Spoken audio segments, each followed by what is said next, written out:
İsrail yoxdursa biz də yoxuq.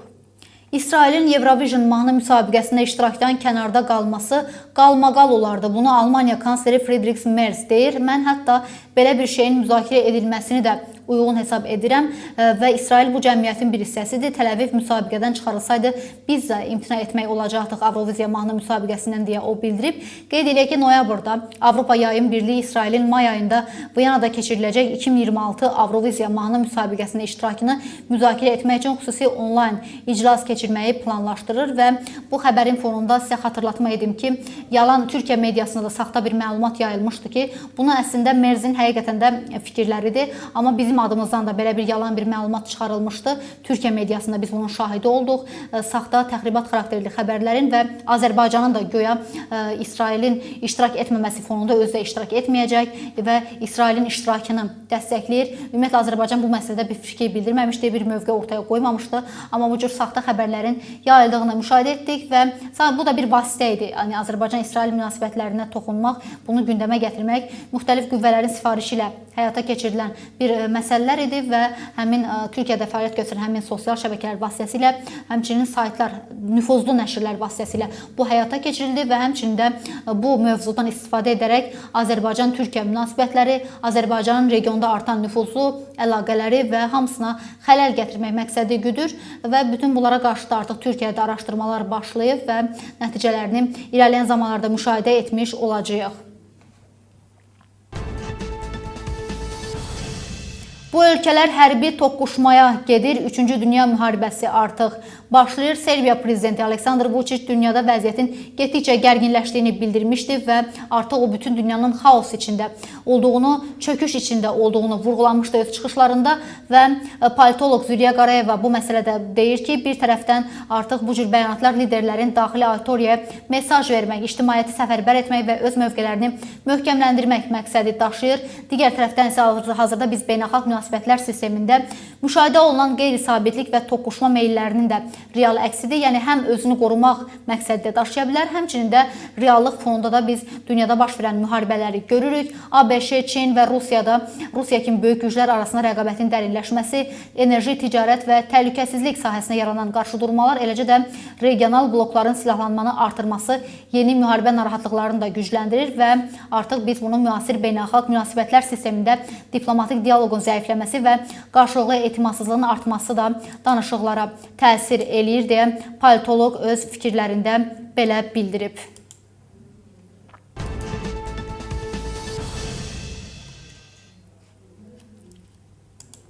Lekornyo baş nazir postundan getmə səbəbini də açıqlayıb.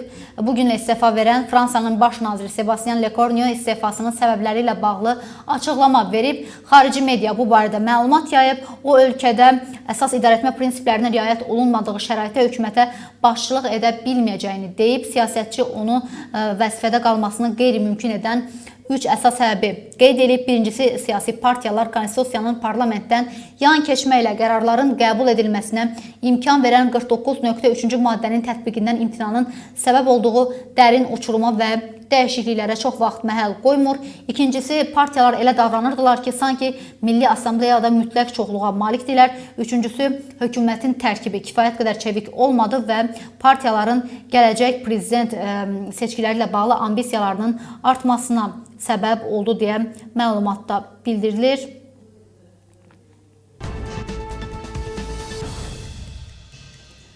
Bugün Qəbələdə Azərbaycan prezidenti İlham Əliyevin Türk Dövlətləri Təşkilatının nümayəndələrini qəbul etməsi və burada keçiriləcək tədbir Türk dünyasının inteqrasiya prosesində yeni mərhələnin bir başlanğıcıdır. Siyasi şərhçi Ülviyə Zülfiqar bildirir ki, Türk Dövlətləri Təşkilatının 12-ci zirvə görüşü məhz Azərbaycanda Türk mədəniyyətinin, siyasi iradəsinin və iqtisadi dinamizminin böyük vüsət aldığı ölkədə baş tutması həm simvolik, həm də strateji baxımından Türk dövlətlərinin gələcək inkişaf yolu üçün də mühüm önəm daşıyır. Türk Dövlətləri Təşkilatı sadəcə regional əməkdaşlıq platforması deyil, qlobal siyasi iqtisadi təsir gücünə malik olacaq strateji birlikdir. Enerji, nəqliyyat, təhlükəsizlik və kommunikasiya kimi sahələrdə həyata keçirilən transregional layihələr, xüsusilə Zəngəzur dəhlizinin açılması perspektivi Türk dünyasının fiziki və iqtisadi birləşməsinə də real zəmin yaradır. Həmçinin siyasi şərhçi sonda onu da bildirir ki, tarixən türk xalqlarını birləşdirən ortaq kök, dil və mədəniyyət bugün 21-ci əsrin çağırışlarına cavab verən yeni siyasi konsepsiyaya çevrilir deyə o çıxışında bildirir.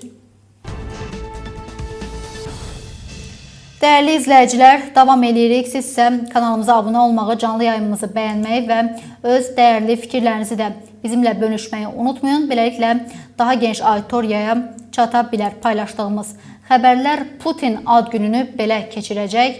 Rusiya prezidenti Vladimir Putin oktyabrın 7-sində ad günündə Təhlükəsizlik Şurasının üzvləri ilə görüş keçirəcək. Bunu Kremlin mətbuat katibi Dmitri Peskov deyib. Dövlət başçısının bu tarixdə bir çox beynəlxalq telefon danışıqları olacaq. Bundan əlavə onun şəxsi planları da var deyə o bildirib.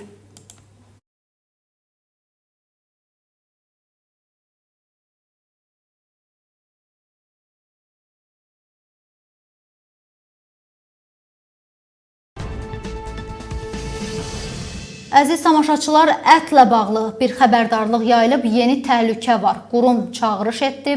Son günlər ölkənin bəzi bölgələrində iri buynuzlu heyvanlar arasında dabaq xəstəliyi yayılıb. Bu vəziyyət təkcə heyvandarlıq sektoruna deyil, ət bazarına da mənfi təsir göstərir. Qiymətlərdə də artım müşahidə olunur. Mütəxəssislərin fikrincə virusun mənbəyi idxal edilən malqara ola bilər. Hazırda ölkədə vəziyyətin nə dərəcədə nəzarət alınması və tədbirlərin görülüb-görülmədiyi və xəstəliyin digər regionlara yayılmaması riski ilə bağlı da, yayılıb-yayılmama riski ilə bağlı da narahatlıqlar yaşanır. Aidiyyatı qurumlar xəstəliyin qarşısını almaq üçün hansı tədbirləri bəs görür?